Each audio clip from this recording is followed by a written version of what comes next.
Electrónico en estos centros de reclusión. César Cárdenas, ex jefe del INPE, del Instituto Nacional Penitenciario, nos acompaña para saber sus alcances respecto a este régimen también restringido de visitas.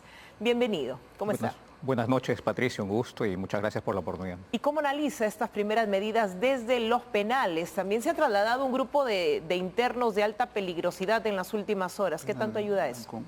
A ver, en principio yo creo que es importante recoger las declaraciones del ministro Vicente Tiburcio cuando asumió el cargo en el sector interior. Y el ministro Tiburcio dijo algo que me parece absolutamente importante, conociendo no solamente su perfil de investigación, sino además conocedor del trabajo penitenciario. Yo he tenido la oportunidad de trabajar con el ministro Tiburcio cuando yo estaba al frente del INPE. Y él decía, yo no creo en los estados de emergencia. Es curioso. Yo no creo en los estados de emergencia. Y si bien no lo descartaba, él decía, es que la criminalidad, independientemente de los espacios como los centros penitenciarios, de donde se pueden promover o originar, se combaten con inteligencia y con un nivel de articulación entre los sistemas criminal, de investigación, policial, penitenciario, que duda cabe. Entonces, estas imágenes que vemos ahora y que efectivamente generan un nivel de impacto en la ciudadanía, es obvio que generan un impacto, sin embargo no están en línea de lo que el mismo ministro al inicio proponía. Y a mí lo que me preocupa es que, si bien es cierto, hay algunas medidas que son importantes, por ejemplo, el traslado de internos que puedan estar con un perfil delictivo, si se les ha identificado, si efectivamente el trabajo de inteligencia, el de seguimiento y el de información penitenciaria ha permitido identificar que estos son personas que están liderando, coordinando situaciones como extorsión o cualquier tipo de conducta criminal y por lo tanto necesitan un nivel de mayor control con una hora, en buena hora. Válido. Si es que detrás la información que sustente esos cambios o esos traslados es esa. Pero el otro tema de simplemente establecer toda una parafernalia en los centros penitenciarios, la verdad que no parece estar muy alineado a la perspectiva de información de inteligencia. Con el ministro Tiburcio, cuando él era jefe de la DIRINGRE en su momento en el INPE, ¿qué cosa es lo que se hacía mucho? El presidente del INPE todos los días recibe un informe de inteligencia penitenciaria, que la articula además con el de la Dirección de Inteligencia Nacional, Y ahí uno determina, por información de la propia policía, cuántas llamadas extorsivas están saliendo de los penales hacia afuera. Y en función a eso se establecen lugares, personas, y se hace el seguimiento y el trabajo coordinado para efectos de poder detectar y ver, porque no es que se hagan pues, llamadas extorsivas de todos los establecimientos penitenciarios. Exacto. Para un lado. Segundo, Lurigancho. La verdad, las últimas investigaciones que han sido no solamente como seguimiento, sino además donde se han podido desarticular organizaciones con personas presas, pero que tenían todavía equipamiento, seguimiento y operatividad en las calles, no han sido de Lurigancho. Han sido Trujillo, han sido Chayapalca y han sido otros establecimientos penitenciarios. ¿Por qué? Porque la misma coordinación de inteligencia nacional permite precisamente identificar eso. Entonces, ¿esas intervenciones son más para la foto? Lamentablemente parece ser que sí. Por eso digo, valdría la pena ver cuáles son las razones que han conllevado a tomar este tipo de decisiones. A ver, no estamos en desacuerdo con que se tomen decisiones, que se retome el nivel de control penitenciario que se entiende desde hace muchos años que tiene muchos problemas. Pero como repito, el trabajo de inteligencia penitenciaria y el trabajo de inteligencia criminal y policial, que es cuando se articulan, identifican perfectamente desde dónde salen las llamadas extorsivas y es ahí donde hay que ponerle el foco. Entonces, poner estas situaciones en todo el penal de Lurigancho, si es que efectivamente hay información que demuestra que desde Lurigancho se están manejando las extorsiones en el país, en buena hora.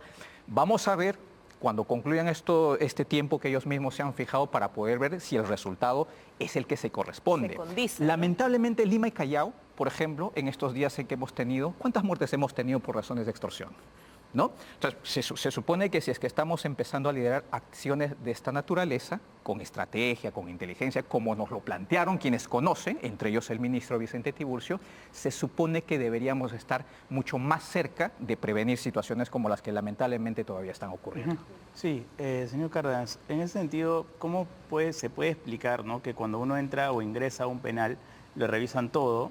Y dentro del penal, pues, hemos visto lo que se ha encontrado en los últimos días, ¿no? Han encontrado hasta una antena, se encuentran televisores, videojuegos y demás. sea, solo se puede explicar si es que hay una suerte de digamos, colaboración dentro de parte de los agentes del INPE, si no, no se puede explicar, ¿cierto? Efectivamente. No debería haber una reforma, porque si no, todos estos anuncios, como usted mismo está diciendo, son más para la foto. Sí, efectivamente. Y el propio, nuevamente, retomando los planteamientos de inicio de gestión del ministro Vicente Tiburcio, él mismo planteó una reforma policial, por un lado. Pero a nivel del Instituto Nacional Penitenciario hay una reforma que hay que realizar para poder eliminar, retirar a los malos elementos, que los hay, y poder proteger, garantizar y maximizar además el trabajo de quienes sí realizan un trabajo operativo, porque todos los días también a nivel nacional buenos agentes penitenciarios detectan, incluso sus propios colegas, detectan, intervienen e intentan cumplir lo que con la responsabilidad se desarrollan. Y claro, cuando uno ve que finalmente las acciones dan igual para quien hace las cosas bien o quien hace las cosas mal, ese nivel de desincentivo genera un nivel de efecto. Ahora, no es solamente el problema humano del tema del recurso penitenciario de los efectivos penitenciarios, sino que hace muchos años, lamentablemente, no se hace un nivel de inversión para efectos de poder dotarlos de las condiciones logísticas que permitan hacer revisiones, ¿no? Un agente penitenciario en Lurigancho, cuando hay un día de visita, tiene que, con sus manos, con su entendimiento, con su capacidad, revisar a 200, 300, 400, 500 personas. A la persona número 100, ya la capacidad de entrenamiento, de identificación, de verificación, de seguimiento, de palpar, ya se perdió, porque es evidentemente un trabajo absolutamente agotador, ¿no?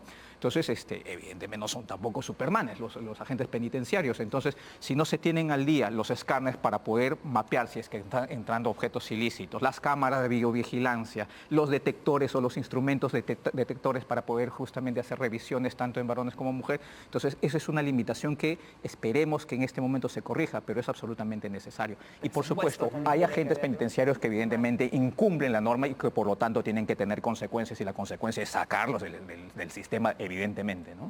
Se propone también, o se ha escuchado, que se podría liberar a algunos presos que no signifiquen un peligro, ¿no? ¿Cómo se podría hacer desde ese punto, teniendo en cuenta el hacinamiento en los penales? Porque por el otro lado del gobierno, que ya no está, se hablaba incluso de abrir el frontón, ¿no? Ya quedó descartado. Que ya quedó descartado, afortunadamente, pero bueno, esperemos que el señor Gerino también de la nada pueda mencionar ello. ¿Cómo evalúa este tema también?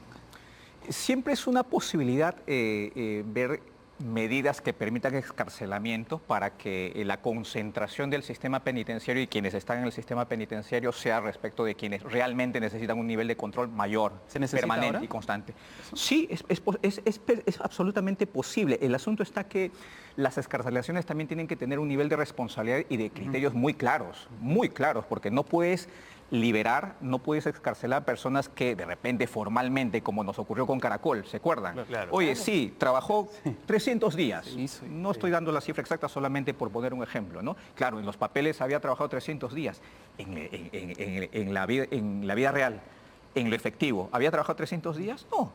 ¿No es cierto? Entonces tiene que haber criterios absolutamente claros y el suficiente criterio también para que el INPE pueda determinar quién realmente está en condiciones de poder egresar, sea por un beneficio penitenciario, aunque cada vez se han acortado más, o las otras medidas de excarcelación anticipada que incluyen grilletes electrónicos, que incluyen la posibilidad de poder tener prisión domiciliaria en determinadas situaciones, o quienes se acogen a normativas. También, ¿no? Sí, aunque esto ya depende más del Poder Judicial, ¿no? En ese sentido, quienes hemos estado involucrados en este tema siempre hemos sido muy respetuosos, pero también enfáticos en pedir al Poder Judicial, oigan, no envíen personas con prisión preventiva que al mes, a los 2 meses, a los 3 meses están saliendo con variación de la medida de prisión preventiva, que en todo caso significa que jamás debieron tener la prisión preventiva, ¿no?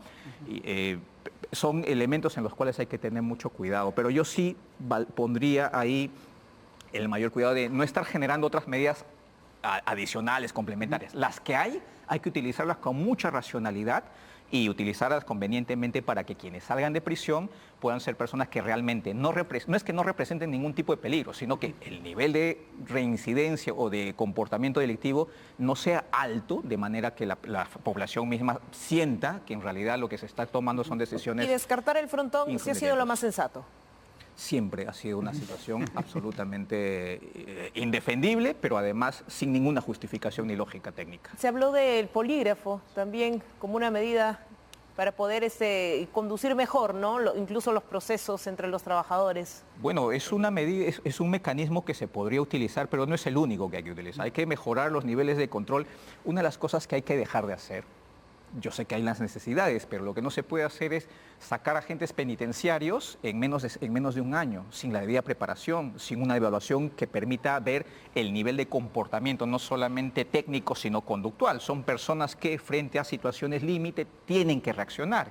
Y si tú las entrenas 3 meses, 4 meses, 5 meses, porque necesitamos más agentes penitenciarios afuera, la verdad que eso no genera ningún tipo de posibilidades de que el trabajo se haga bien. Está bien el polígrafo, pero digamos, no debe ser la única medida en la que hay que confiar cualquier tipo de selección o de evaluación de quienes ingresan o se mantienen en el sistema penitenciario. Privatizar la seguridad, que fue una alternativa también eterna. Hay que cambiar la Constitución para privatizar, porque el sistema penitenciario no es solamente la infraestructura ni los servicios, es el control constitucional de la medida de privación de libertad.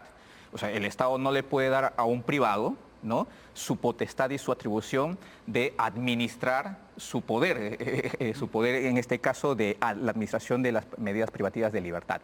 Ahora, que el sector privado puede colaborar y tiene que colaborar seguramente en algunos espacios críticos, sí, pero también es cierto que tendríamos que ver la posibilidad igual de costo-beneficio, porque el privado cuando entra a hacer este tipo de intervenciones no entra a garantizar seguridad ciudadana, no entra a hacer el control penitenciario, entra a maximizar evidentemente ganancias. A dar un servicio, pues, ¿no? Y tener una retribución. Totalmente. Como un negocio hoy en día todo el sistema alimentario en las cárceles, ¿quién lo maneja? El privado. Claro. ¿Cuál es la consecuencia? Lo que conocemos. El control de del seguimiento de los grilletes electrónicos. ¿Quién lo maneja? El privado. Señor Cárdenas, ¿y el tema de bloqueadores? Los bloqueadores de teléfonos, ¿quién los maneja? El privado. Entonces el asunto está que no es que el privado nos va a solucionar la vida, no digo que no pueda colaborar, puede colaborar, de hecho, en algunos espacios se pueden colaborar. El tema de privatización, constitucionalmente hay un impedimento. El asunto está de que hay que amalgamar los objetivos. Nosotros tenemos un objetivo, seguridad ciudadana, y evidentemente en el sistema penitenciario que las penas se cumplan como se deben cumplir y que si es que las personas pueden rehabilitarse, se hagan en las condiciones normales. Ese no es el objetivo de un privado cuando ingresa lamentablemente al sistema penitenciario a intervenir. En ese sentido, señor Cárdenas, ¿usted considera que, por ejemplo, lo del corte de luz va a ayudar en algo, esa medida? Mire, en quienes estamos en las cárceles saben perfectamente que hay racionamiento de servicios todo el tiempo. El agua se raciona, no por el corte, la energía eléctrica también se raciona. ¿Puede ayudar? Puede ayudar. Sin embargo, yo creo que ahí tiene que haber mucho criterio de responsabilidad y de eficacia de que los cortes se hagan donde corresponde. Me preocuparía, por ejemplo, como se ha anunciado que va a hacer esto a nivel de todos los establecimientos penitenciarios, me preocuparía que empiecen a haber racionamientos absolutamente injustificados o arbitrarios, por ejemplo, en los penales de mujeres, donde en este momento no hay ninguna posibilidad, ni hay ningún elemento, ninguna causa que justifique que hagas una intervención de esta naturaleza perjudicando a mujeres que viven con hijos dentro de las prisiones o limitándoles las visitas, y mujeres cuyo escenario de comportamiento dentro del sistema penitenciario no ha generado un nivel de crisis, de inseguridad en la sociedad. Muy bien, bueno, se habló también de la restricción de visitas, ¿no?, que es otra de las medidas tomadas. Bueno, mucho por analizar, todavía no tenemos todos los detalles amplios del estado de emergencia porque se van a seguir tomando algunas medidas y eso ya lo advierte el ministro del Interior. Señor César Cárdenas, muy amable. Ha sido un placer. Gracias. Buenas noches. Para nosotros también, aquí en Mesa de Prensa, analizando todo lo que implica la intervención en los penales. Gracias, como siempre, a nuestros colegas que hoy nos acompañaron en la mesa. Omar Coca, periodista de Exitosa, y Mauricio Chereque, periodista de El Comercio.